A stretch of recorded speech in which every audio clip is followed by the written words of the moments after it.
Greene Radio 96.9 FM. Fresh news, smart talk, all day. The views and opinions of the hosts and guests are their own and do not necessarily reflect the position of the management and staff of Guardian Network.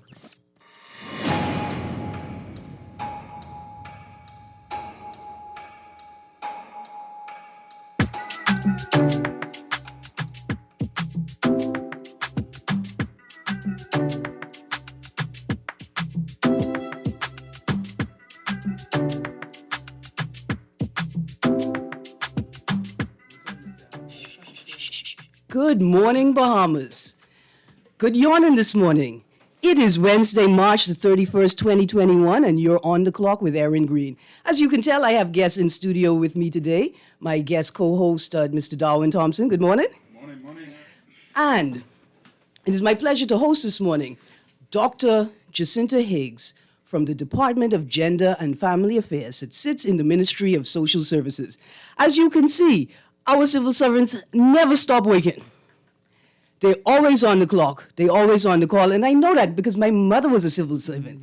So I lived that life, right? And it's important for us ordinary people to understand the weight, the stress, the trauma that our civil servants go through running a country. And even when we think they're underperforming, even when we think that they're not giving us what they're worth, understand that they're dealing with both physical and psychological stresses all the time. Imagine how stressed you are as a parent, maintaining a household and caring and looking out over your children. And then take that to another level, and you're a civil servant that understands your duty to the nation that you serve, right? That's like taking care of an entire nation. So we give them a bly, right? Every time they make us want to cry when we're standing on a long line. And we take the time to assess what's going on in the system that's frustrating us, as opposed to just pouring and heaping blame on people. It's like I told you all, I told you all I was going to road traffic yesterday. What I didn't tell you all is I had to license my car for several reasons. Because I spend the whole week talking about personal and collective responsibility in driving culture. So I had to make sure that I took every effort to license my car before the end of the month. The second thing is this: I was unaware of the COVID protocols in relation to licensing your car. And I wasn't sure whether the law had changed yet, right? Because you could, in the first part of the pandemic, you were allowed to drive with an expired license once your insurance was up to date. And so because I wasn't certain of the law, I look at my partner and I say, boy, look here, we gotta get up at the crack of dawn and get this done. Because I want us to do the right thing. And secondly, I don't want nobody calling my name on the radio talking about, Erin, you was a hypocrite, eh? Look how you talk to the people bad and you can't follow the rules yourself. Right? So I want to say thank you to my partner that was up before me to make sure we got that done. Because it's a culture that I impress upon her and I impress upon other people, and I have to live up to that standard.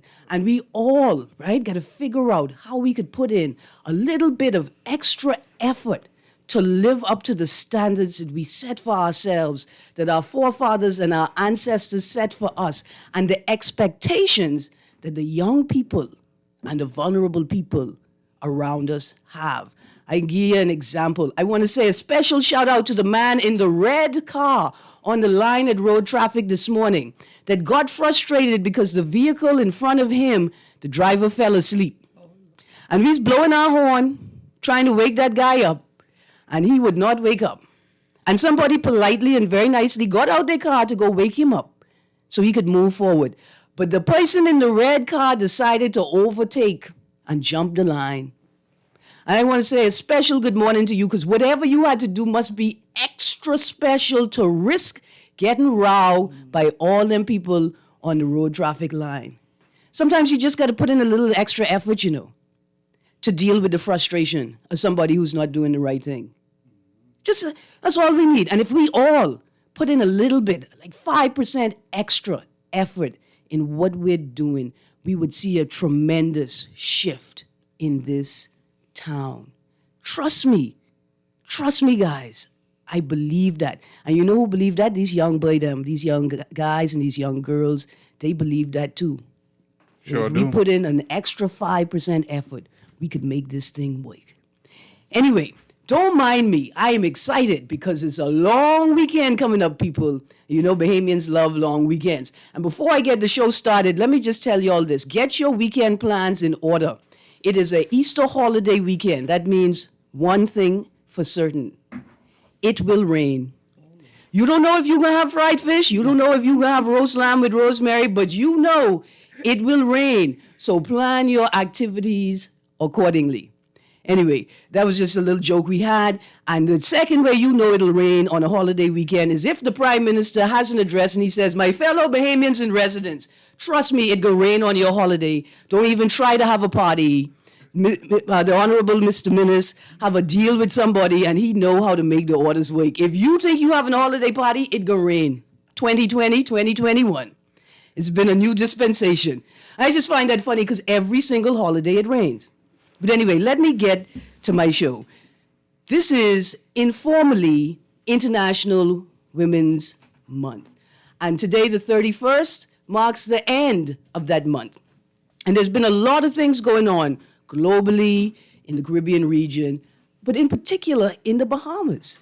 There have been a lot of events, including an event that's going on today, which my guest, Dr. Jacinta Higgs, will discuss with us as we go through the show. So it's my pleasure to end the month by discussing the events that have been going on and the status of women in the country. Good morning, Dr. Higgs. How are you? Good morning, Erin. Good morning, Bahamas and Thompson. God bless you all. It's a beauty to be here.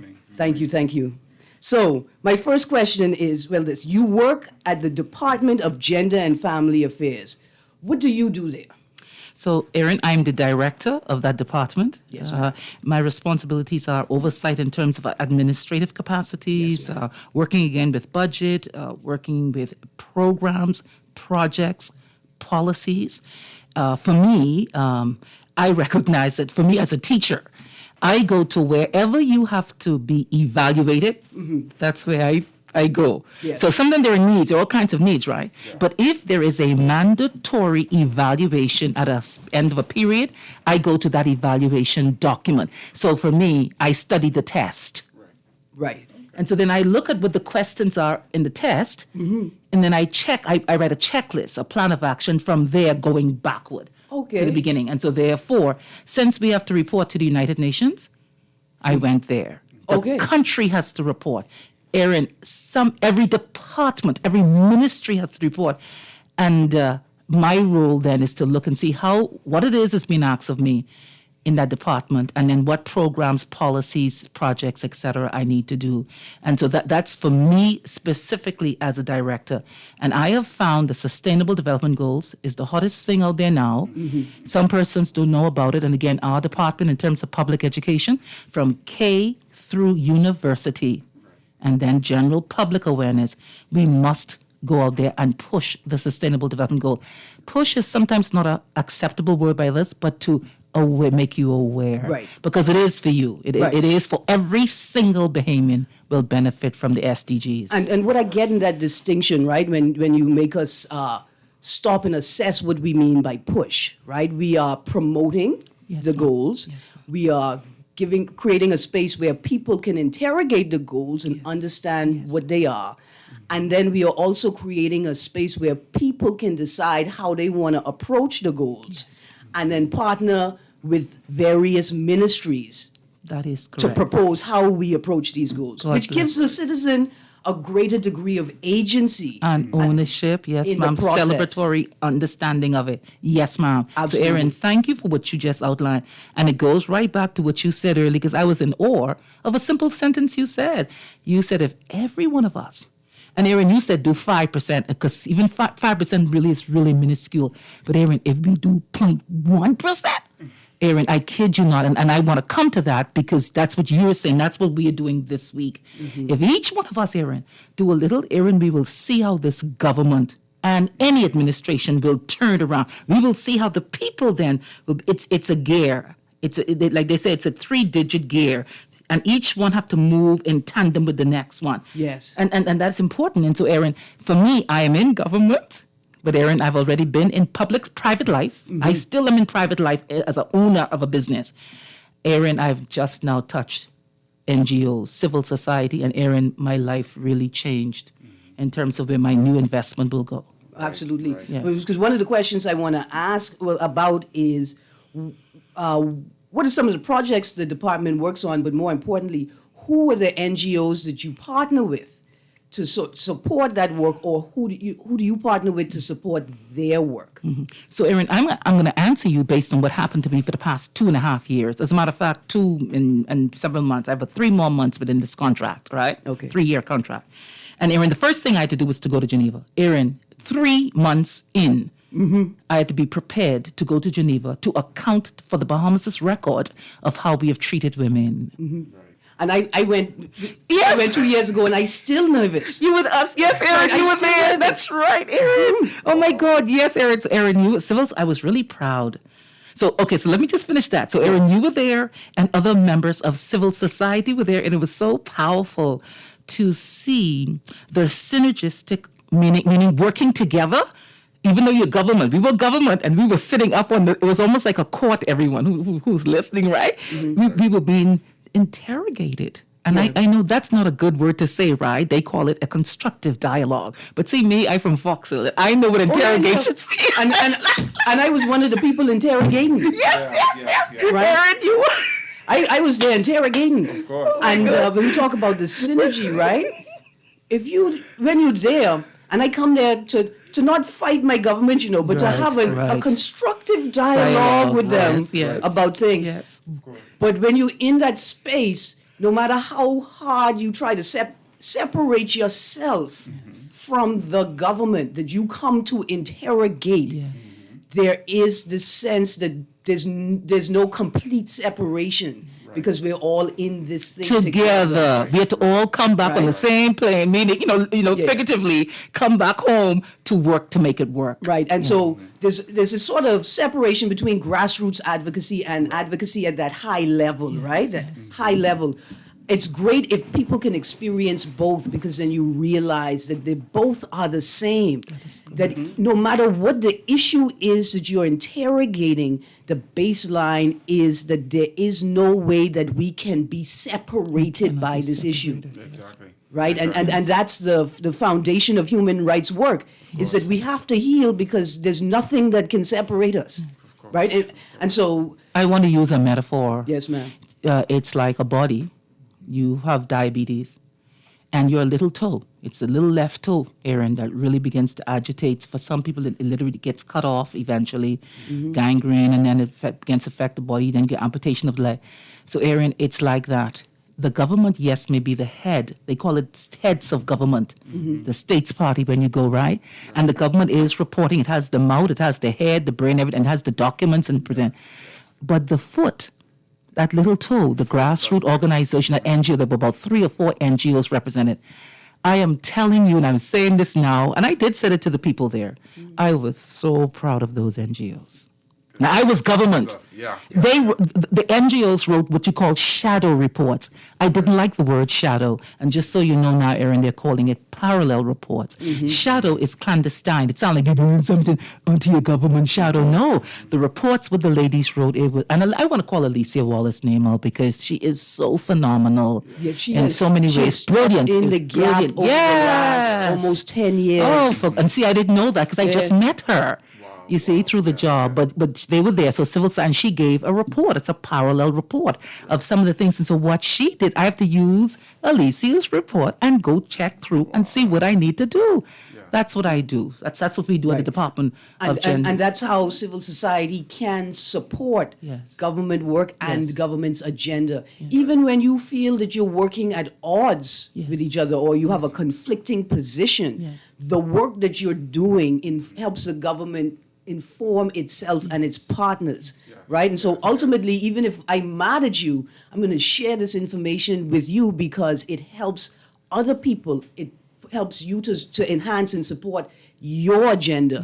Because at the end of the day, helping people It's the priority. And the common is it. denominator. It's it. It's your job. It's the goal. It's the goal. And Erin, in talking about being at odds with, so I am a supporter of the F&M. That's not my essence nor my identity, because I go to Afrocentric and I go to Catholicism.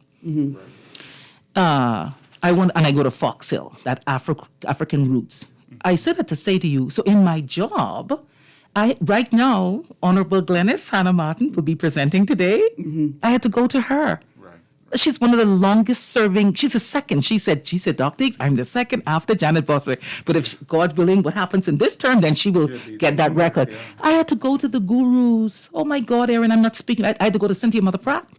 Yes. So I had to go to Atalia Johnson. So I had to go to Orinthia Komalefe. I had to. Yeah. And Ali McIntosh just presented the other day at this Bahamas Conclave. So what you were saying, even if it seems at odds, see, for me, I am afraid of God to then guide me with regards to my role. I am afraid of God more than man. I always was. Even when I ran under the one of the greatest, strongest leaders in this country, I was not afraid of him. I was afraid of God more than man, because God could take your sleep. Man, I could take some things from you. And Erin, I live simple, so I don't mind. Yeah. So I'm saying that to say, at this Bahamas Conclave, Erin, I had to bring in everybody. Yeah. And this is the first time, it's historic, the inaugural Bahamas CSW Conclave.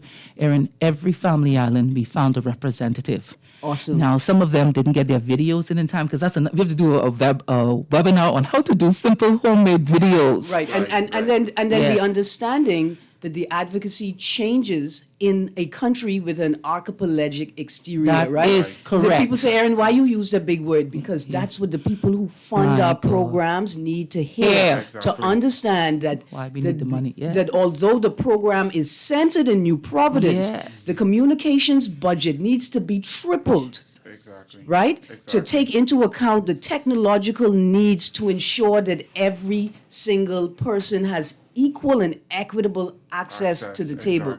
Exactly. Right? And that informs the policy, informs how we write grants, and it creates a culture of visibility. Like you said, when they renamed the report from the shadow report to the parallel report, that was an intentional move to shift from this idea that civil society and governments are at odds with each other, and that the civil society is in the shadow of the big government, and it literally creates a new culture with the language, right? And in the same way, now funders understand, no, these people who live out here, they're not vacationing, they're not enjoying a resort life. They need the support, the technical support, even though we're the 6th highest cost of living, we rank high. Yes. Yeah. And Erin, even our gross domestic product, it's a mistake. It's an error, because they would have included persons who have come from other parts of the country, work in the banking industry and in tourism, and who would make maybe $1 million compared to someone who's making below minimum wage. So when they added, they had to put all of it together. Then they divided, and it looks as if we're coming up with $14,000 or $17,000 per person per average per year. That is not true. It's not true. And doctor, that's dangerous. I used to work for an organization, the International Organization for Migration, and actually we had to close office because of a lack of funding, and not because of a lack of projects, but because of a lack of belief that these projects would do anything meaningful. And a lack of understanding of what is actually required, technically, resource-wise, and financially, to deliver said programs. Exactly. And so you're here as a director of Department of Gender Affairs, Dr. Higgs, but I want to talk to you about how in your 3rd or 4th life, you're going to be teaching policy and policy creation, right? And the soft skills that we need to bring in to that space to understand the potential of policy creation. So Erin, thank you very much for that segue. I want to share with you, and this is important. I don't like freebies. I've always worked. I've always given. Even though I was always in government, my children were eligible for scholarships. I never got it because I said my husband and I could afford to pay our children. I'm saying that to say I want to give back at a now national greater level. For the past 2.5 years, I have traveled the world on the Bahamas government money, but more importantly, and just on the fringe, person sent tickets for us. Wow. Yeah, so Morocco, one of the last travels we would have gone is to Morocco to meet His Excellency and their High Royal Highness, fully paid, fully all the top hotels, for everything paid. And then even we went, Pal Americas will pay for us, Canada will pay for us. These European countries, European Union just gave $800 million. I just came off a call 2 days ago where they're discussing $800 million that was given just for the Caribbean and Latin America. And our NGOs need to be in compliance. See, that's why I'm saying I want to help the NGOs because sometimes they're not going to give it to government. That they'll give us the tickets for us to come to the meetings to make the decisions. But when it comes for the projects, they want to work with the NGOs. IDB, and I'm not going to say what it is, but IDB just gave my department's budget. And so, man, I don't know if I'm talking in parables now. And I said, IDB, said, okay, doctors, how do we do that? I say, NGOs, here are the NGOs that have been approved, that have been in compliance, and that have projects and proposals. Man, please, IDB. And so, listen, last week I had on members of Civil Society Bahamas to talk about what an organization like that does and how it can support NGOs and in particular smaller bodies to come in compliance with the new Nonprofit Organization Act and to become a member of CSB so that they can get things like what we call ECOSOC accreditation. And what that means, you need that to be able to participate at a UN level, right? And so when you get a sense of how much funding is available or is possibly available, then you understand why we need more, not just one CSB, but we need multiple umbrella organizations to create structures and to help people navigate this space where all of the resources are. And we're not competing. Right. And you're not competing. It's collaborative. They say collaborate or die. You understand what I'm saying? Even though they say go big or go home, but you have to come together or go home or go by yourself because and so therefore I love how you said that. I want to say that CSB, that's the Civil Society Bahamas, Dr. Anthony Hamilton, every month they have a meeting with the Attorney General. And that's when I say, God, I give you thanks. What do I mean? Government, please, as you government leaders, as you listen to me, I am in greatest respect of you. I served as a parliamentarian. All right. So I've seen that level. I've seen private. I've seen how I struggled with my business and still holding on because I want to do well by thousands of children in Fox Hill and then by the greater community of New Providence. Even Family Island students have now come to the school. And then I'm now in government in this seat where I see budgets and I see things, how they're done. And I'm saying that we need to do more. I'm saying to the Honorable Prime Minister, I'm saying to Honorable Philip Davis, as both of their wives have been powerful in the women leadership here in this country. Absolutely. As a matter of fact, I call her First Lady Patricia Minnis, formed an office. She's now the head of SCLAN. The chair of all the Caribbean. That's critical. Do you understand? In terms of maneuvering, in terms of access, in terms of and shifting the culture of appreciation for the work that government agencies do and the particular portfolios that they take on. Mrs. Davis, Philip Brave Davis' wife, she's there every step of the way with us as well. And that is critical. And I love that because we have both. We have Ali McIntosh every step of the way, Arinthia Komalefi every step of the way. Now, Pakisha Parker, she says she's coming in with us to meet with she wants to meet with them because you want to know the voice. On the 16th of April will be International Voice Day. Okay. And so we want to roll out some things with CSOs, CBOs, FBOs, the civil society. That's faith-based organizations and community-based organizations. Thank you. Beautiful. Because we talk about the UN, a lot of people who think, well, that ain't my organization, that ain't what I do. But no, all of these types of organizations. In fact, tomorrow, my guest has a club called a Awari Club, which is a youth club for games. Right? And even that type of social outreach, not necessarily charity, right? Not necessarily programmatic, but even that type of organization can qualify. Right? And I mean, because they reduce violence. Right, exactly. Because they guide socialization. Because they have a wholesome place for children. They reduce violence against children because they're in a guided space. They're teaching because it elevates the community and it elevates people. So anything. I want to go back to the UN because you mentioned it. So I know people, they tell me when I go on the radio shows, they will think about the UN. They say the UN is a conspiracy, it's a syndicate, it's the mafia. And I don't worry about that. I look at the manifestations of where I come in. Right. The Sustainable Development Goals. I studied every one of the UN documents as it pertains to my department. Every single one of them says, look out for the motherless. Look out for the widows. Look out for the elderly. Look out for persons with disability. Look out for the homeless. Look out for those who are poor. Look out for those who are living in family islands. They tell us. So therefore, when I do my report, I can't. That's why I had to include those family islands. So I want to tell you, if it is not for the UN documents, many more people would be marginalized. Many more voices would be shut down or not heard. So the UN gives us a mandate, and we can't go back, because then civil society will be right there in our face to tell the UN, they ain't telling the truth. They lie here. UN, they do all of that. Or UN, they did that, but it didn't have that effect, what they said. And so therefore, civil society keeps me honest, not my minister. Exactly. So when I work 24/7 like your mother did, and I work with her, Mrs. Greene, she helps us with a key document that we wish to bring out, a gender-based violence bill. When I work with them, civil society keeps me honest.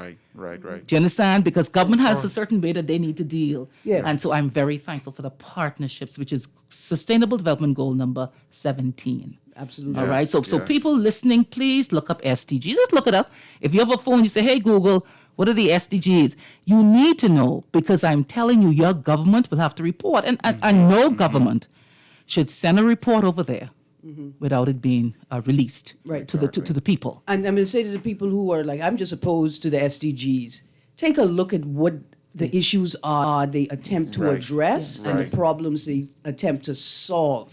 Right? And you find a common denominator.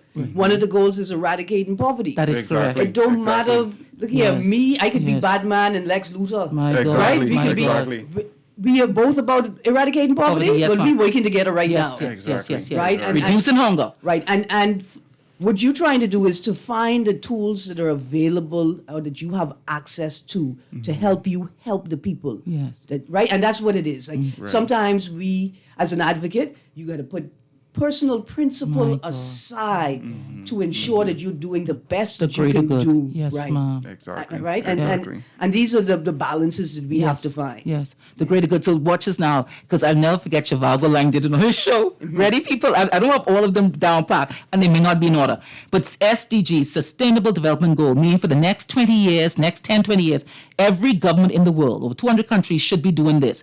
Reducing poverty. So if you are experiencing poverty, they're supposed to get some grants to you. That's why they said a little $5,000 grant just to get the little person started on the street. They're supposed to do things for you. Then no more hunger. You should not be, no one in this country should be walking around in hunger. You're supposed to be able to drive straight up to a place, get your package every week or whatever, or they ask them, please deliver to me. That is what is due to you as a citizen of any country. I'm just letting you know. It's your human right. It's your basic human right. You should be having quality education. And that's why when you see Honorable Lloyd came out with that $2,000 per child kindergarten, that ain't him. That coming from universal education from SDGs, which is beautiful. Now he enacted it, which is powerful. But $2,000 for every child in this country who is 3 to 4 years old, every child, so that their mother could now have access to go to work, because that child has $2,000 voucher to go to school. That's where that's coming from. Then you want, in terms of health, come on now, we have the highest breast cancer. So where is the information? Where are the services? I am goal number 5. Our department alone just dealing with goal number 5, which is gender equality. Come on now, we are saying by now, 2020, they had said 30% women should have been in parliament. And they are saying equity. See, equality is one, but equity, put the quota in there so they make them get in there. So I'm saying that to say what about the ocean? That's another one. What about the land? That's another one. What about persons with disability and inequalities? That's another one. Partnerships is another one. Justice, access to justice. So these are all things for you, the Bahamian people. Absolutely. Dr. Higgs, I see we got a caller on the line. Kermit, can we go to this call? Hey, caller, you're on the clock. My guest today is Dr. Erin, how you Jacinta. doing? I'm good, thank you. Okay, and good morning to your guest in the studio. Is that the doctor speaking, Erin? That is Dr. Jacinta Higgs, sir.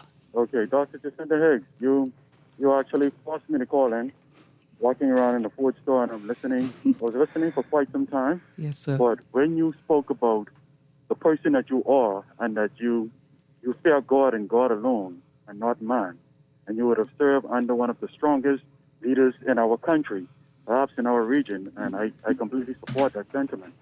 I was totally impressed with you.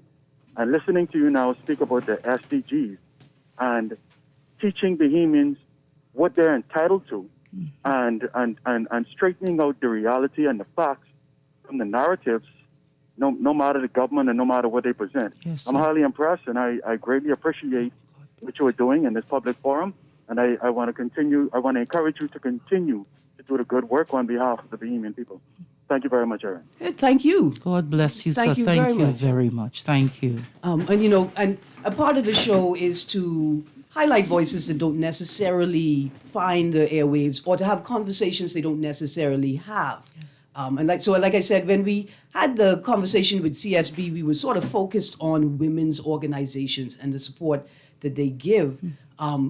But I want to emphasize that point to people who have an idea or have a passion to do something to help. There is infrastructure out there. There are groups that exist that can help you even articulate your idea. Like, you may not even know what you can do yet. There's people and there are groups out there can help you articulate your vision, help you to create a structure to forward your goal and to succeed, right? And that's why I wanted to have this conversation as well, because I'm a very heavy critique of politics and politicians, and I want us to focus on governance and governance mechanisms. Right. And I see how important the Department of Gender Affairs, Gender and Family Affairs is. So let's sort of segue to there. Why the switch? If you didn't know, before the department, there was the Bureau of Women's Affairs. And then there was a switch. And so there are two important things to note. The name and the focus was changed to Gender and Family Affairs. And it became a department. Now, the important thing about a department is bigger than a bureau, right? Yes. That's like little cousin and big cousin. Yes. And so a department signifies that you're doing more and you have greater weight. And so I want to ask you about that switch, but I got a caller on the line. Let's get to that caller. Caller, you're on the clock. Good morning, caller. Good morning. How are you doing? Good, thank you. How you do? And good morning, you guys. How you doing, ma'am? God bless you, sir. I'm well. Good. This is JJ. I'm just the first time I ever will agree with Anton. He make a lot of sense a while ago. See, and you are the people that we need in Parliament. You know what I mean? And see, yeah, that's why I see nothing happened before time. See the Moses Code case. And I just call the show just about every other day. And the real behavior, the 1970s behavior will take this country over in 2027. All the Moses Code will be wiped off the face of our parliamentary. See, they sit back there, they try to fix nothing. They were greedy, they want the land grabbing and worrying and all kind of business. But mistakes, yours is on the right track, and that's why I keep telling you, clean hand behavior. We might have a woman prime minister in 2027. You see, the thing is, like you were saying, right, is education and the 2,000 grand. That's so important to me. See, I be in the city, they watch people begging. You know, the Bahamas is a rich country. My God. But million people run this country. Greedy, selfish people getting all the benefits. It's not right, man. And thanks for taking my call. Yes, sir. God bless you, Well, sir. that point you made, I don't think it's greedy people, right? I think it's systems. That we have a system and a culture developing that suggests to young people in particular that your duty to yourself and your children, right, and your family is to take care of you and you alone first, right? This all. I'm only 45, right? But I came into my consciousness with this idea of Kermit, can you? Thank you. The all for me baby era, right? I grew up in a culture of love is like a magic penny. Jesus. Right? Ideas are like a magic penny. If you hold them tight, you won't have any. Yeah, exactly. But young people, we have developed a system that literally tells young people, you got to take care of you and you alone to survive. Boy, Erin, you don't know how relevant that is right now. Being a young man with a family. That's all I hear. You got to worry about you and your family. You can't worry about other people. You advocating for this, you advocating for that. Dr. Higgs, what would you, in your experience, say to a young advocate that experiences these, and I would label it discouraging, from family, from friends, from associates, where they say, don't focus on helping people, focus on yourself. What would you say as something encouraging, something that can show the progress of many other young advocates that have worked for it? And how can we get to the point where, as a society, we accept that young people don't accept foolishness anymore? And we are going to fight for things that are right. So I'm going to answer a string of questions, if I may, please. Sure. Number one, I want to start by saying, I'm going to start with this, and I'm coming back to it. Last night, my one son, is in the United States. And he called. And I was sharing with him about the Bahamas Conclave and us advocating for women.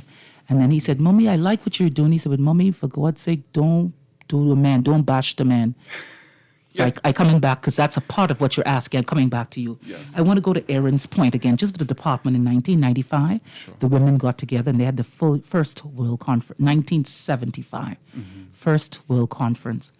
And as a result of that, they said, man, look here, the women are being disproportionately unrepresented. So can we please call a desk? Right. Have a desk in every country, just specific to women, and then it's the women's desk. So in 1981, the Bahamas government did the women's desk. In Jamaica, they did it even a little earlier than us. Okay. We are slow, but we are steady coming along. Then in 1995, the women got together again. This when Hillary Clinton said women's rights are human rights and human rights are women's rights. Right. Then in 1995, we moved from the women's desk and we elevated a little bit more. So, man, a desk, you know what a desk really, if you just think of a desk, that don't look metaphorically correct. Right. All right? And so then they go into a bureau. They say, okay, a bureau of women's affairs, many desks and many different things. And many drawers. And many drawers, many drawers, many compartments. Right, to put in. Yes. So think of the name and the metaphor. Now, then in 2015, Yes. they see that some governments don't mean no harm, but they need help from the United Nations to say how to take care of your people. Right. So they're saying, man, come on, man. Let us now go to a department. Give this desk that was elevated to a bureau a budget. Exactly. And the government, at that time, there's a line item in the Bahamas government budget for the Department of Gender and Family Affairs. Wow. Now, something happened. Someone don't know the history of that, and they moved that. Wow. Okay. It was moved and then scattered into about 7-8 different accounts. I'm not saying anything, I shared one or two, but they understand it. But that shouldn't have happened. There should have been a line item, and really and truly, about $2 million should have been in there, but it's not. It's nowhere near that. I just wanted to share that with Erin, so it moved. Now, gender was to take care of all of those rights. Right. Sure. So we're going to go to a break. Yes. Caller, hold the line. Look here, that point is so important. It is. A line item in the budget is a signal. Indicator of importance. The critical. Yes, ma'am. So listen, guys, we're going to go to this break. This is great conversation. You're listening to 96.9 FM. Caller, hold the line. We'll be right back. Hello, my name is Dr. Dane Bowe, orthopedic surgeon and currently chairman of the Bahamas Medical Council. Here are the facts about the AstraZeneca vaccine. Tens of thousands of people participated in the stage 3 clinical trials, and there were no instances of serious illness or death attributed to the vaccine. That safety record has held steady as the vaccine is being rolled out to millions of people around the world. The AstraZeneca vaccine is cost-effective to purchase, and since it does not require ultra-cold storage like other popular vaccines, it is easier to ship and store, making it a popular choice for many countries around the world, including the Bahamas.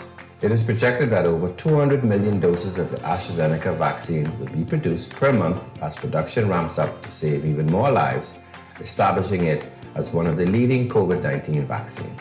To learn more about the COVID-19 vaccines, kindly visit us at opm.gov.bs/vaccine. Always on the go? Missed the show? You can now listen to Guardian Radio talk shows anytime, anywhere on Spotify and YouTube by searching Guardian Radio 96.9 FM or by entering the name of your favorite show. You can also listen by logging on to GuardianTalkRadio.com and clicking on the podcast tab.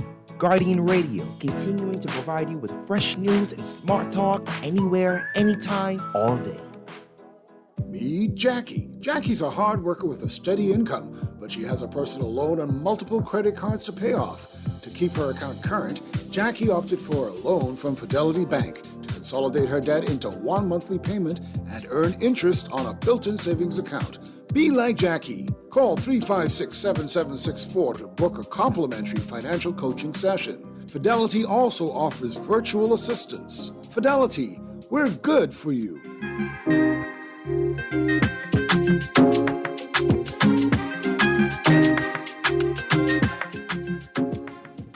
Good morning, Bahamas. Welcome back to Guardian Radio 96.9 FM. If you're just tuning in, my guest today, Mr. Darwin Thompson, young human rights advocate. He's my guest co-host, and my guest is Director of the Department of Gender and Family Affairs, Dr. Jacinta Higgs. Yes. If you want to join the conversation, you can text us at 422-GR96. That's 422-4796.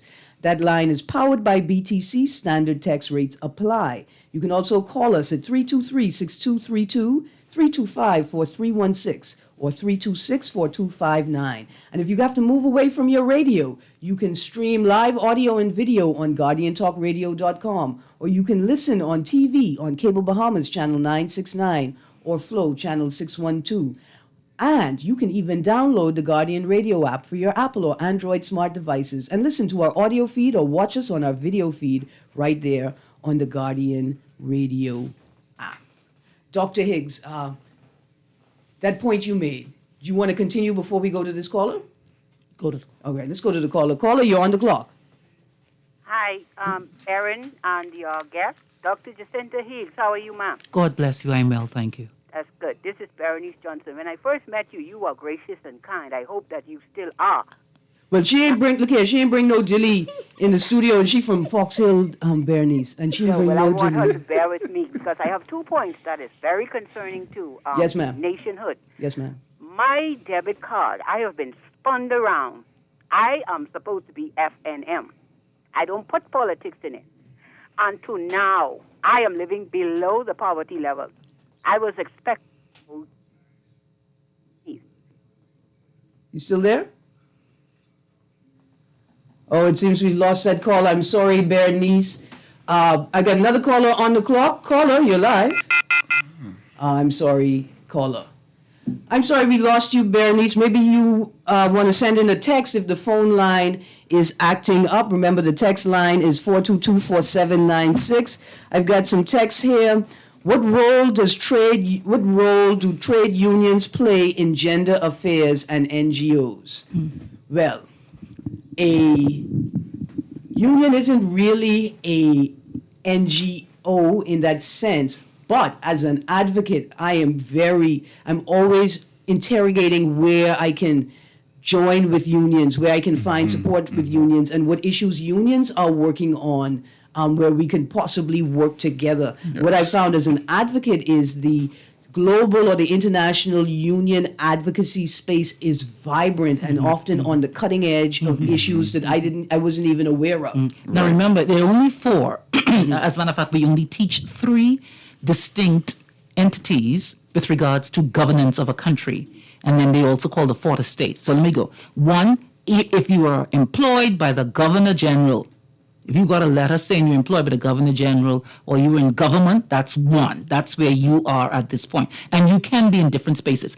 Number 2, either you have a business and you are private and you're making profit. That's the private sector. Number 3, then it's civil society. Unions fall strong on the civil society, the rights of people. Within civil society, just like how within government, you have departments and divisions and ministries.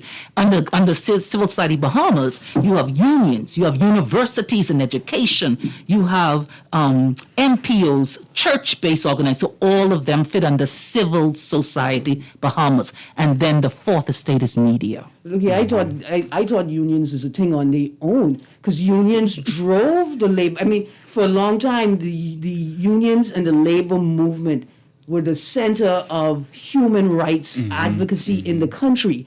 And they drove, and really, they're the people who created the space for advocates like myself and Darwin. That is right. And the work we do now. I see we got another caller on the line. Kermit, we ready to go to that call? Caller, you're on the clock. Good morning, caller. You there? Oh, I'm sorry we missed you. Caller? I just wanted to go back to the question with the men. Yes, absolutely. Now, so please, I have a husband of 33 years. I know him since I was 17, so let's say 37 years. Yes. I want to say that I have one son. He's just like you, your age. I just spoke to him last night. Jacinta Higgs is not advocating for women to take over any country. I will never do that. Right. I am using the principle in the wise book Judges. Deborah was a wise governess. You're talking about governance. That's what you asked me for. Then she called Barack a man. They were experiencing challenges in that country. The people scream out. The people say, we need help. Right. So she then summons him to say, go and annihilate the enemies and let's bring us back to a normalcy, to fruition, to fulfillment. Yes. Barack told her, I am not going unless you go with me. I need your guidance, woman, next to me. Yes. As God guide, there are certain gifts that God will speak through you that he's not going to tell me. Right. And together they went and annihilated the enemy. When you see them hitting you with regards to trying to get rich quick, I just told my son, one son last night, honey, I'm not into you getting rich quick. I want you to recognize human rights, justice, the old landmarks. Do it right, Christopher. Correct. Go right, Christopher. Your name is Christopher Christ. To bear Christ. Exactly. And so therefore, do the right thing. Don't worry about people. Please don't sell your one soul, because I am telling you, many persons will punish because they're sitting in seats. They're supposed to do right by the people who travail in, and people are there praying. Their roofs get holes in it. Every time it rains, I want some rain for my mind going dilly what you talking about. And every time you might say, oh Lord, it ain't rain. But then I say, oh Lord, honey, but if it rains, there's so many people trying to get buckets to try hold the rain. So I'm telling you, do what is right, young man. That's what I'm only telling. And see, I live simple. Certain things, notice me, very simple. Yes. Very frugal. Yes. Very wise. Yes. And I am telling you that my business I love that. is now merged with my NPO to the point where I've given out over $300,000 per year scholarship. All my profit for me and my family. And I tell my family, you all continue to live small because I'm one with the profit. I need to help more people. So do what is right. And their ethics on the cutting edge of capitalism. Right? Their ethics, you may not see it, but they're there. Yeah. Anyway, we got another caller on the line. Caller, you're on the clock. Kermit? There we go. Caller, you're on the clock.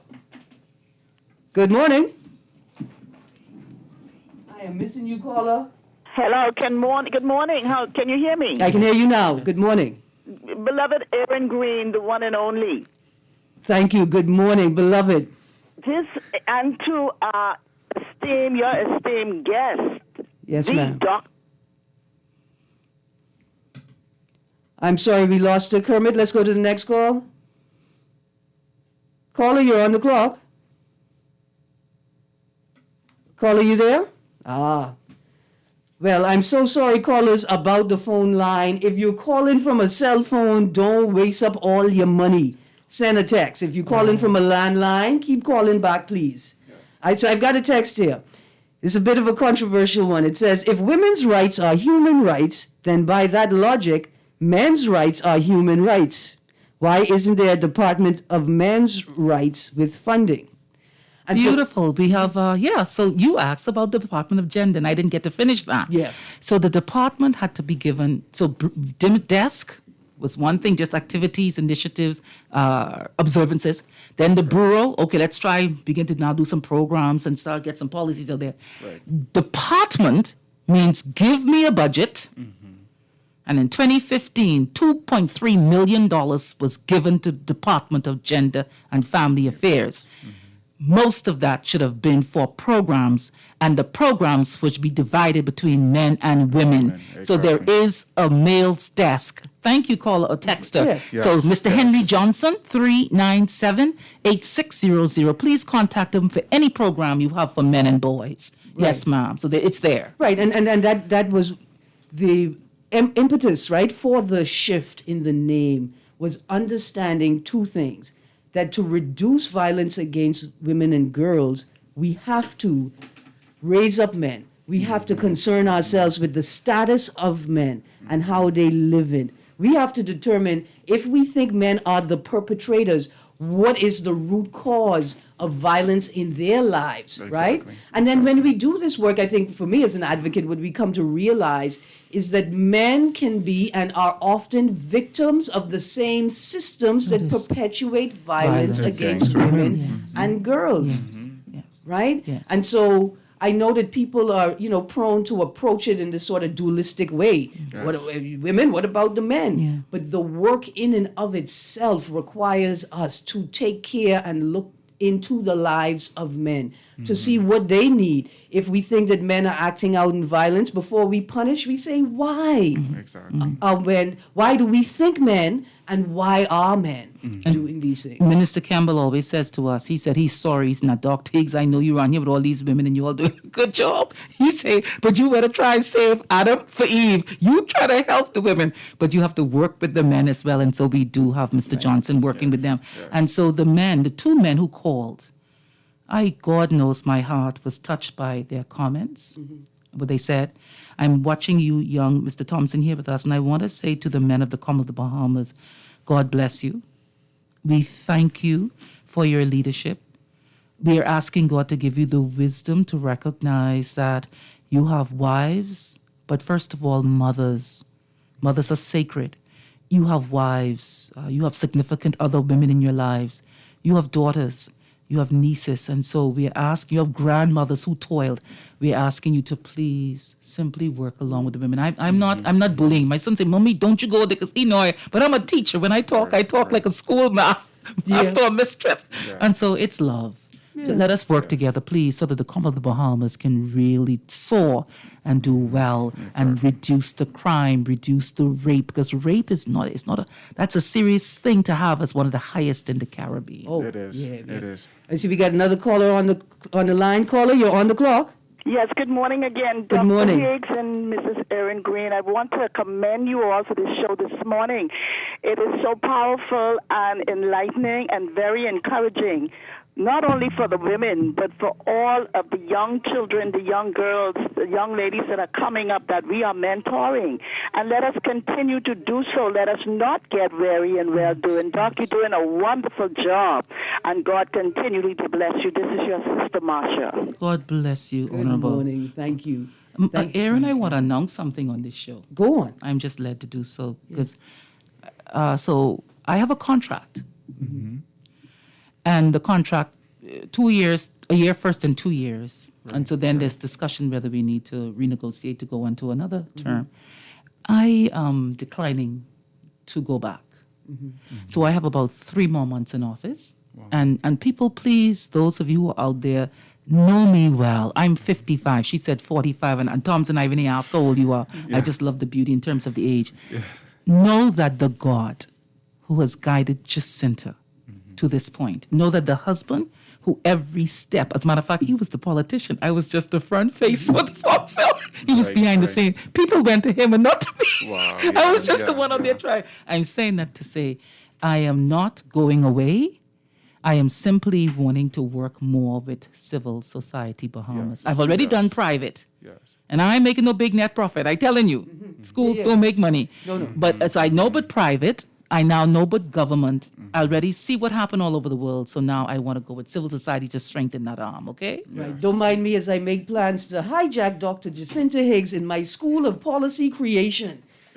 Don't tell nobody that's a secret project. You got another caller. Caller, you got the last word. You're on the clock. Good morning, Erin. Good morning. And good morning to Dr. Jacinta Higgs. Erin, this is the best show. I mean, you have some good shows, right? But this one today. Thank you. And powerful guests you have there. And Dr. Higgs, I applaud you for a woman of God for standing and exposing and for letting us all know that everyone has a right to whatever's available is supposed to share it for one and all. Yes, ma'am. Stay the course And we're keeping you covered in prayer. You met me before. I'll send you a side note. God bless you. God bless you, woman of God. Thank you Absolutely. for that. Thank you for that. Dr. Jacinta Higgs, thank you for joining me today. Darwin, thank you for joining me today. That's my theme music. That means Levi Miller with Unleashed is up next at 11. You've been tuned into 96.9 FM. Tune in tomorrow at 10 a.m. when we aim to prep you for your holiday break. Things you could do with your children when you don't want to turn on your AC or your electricity.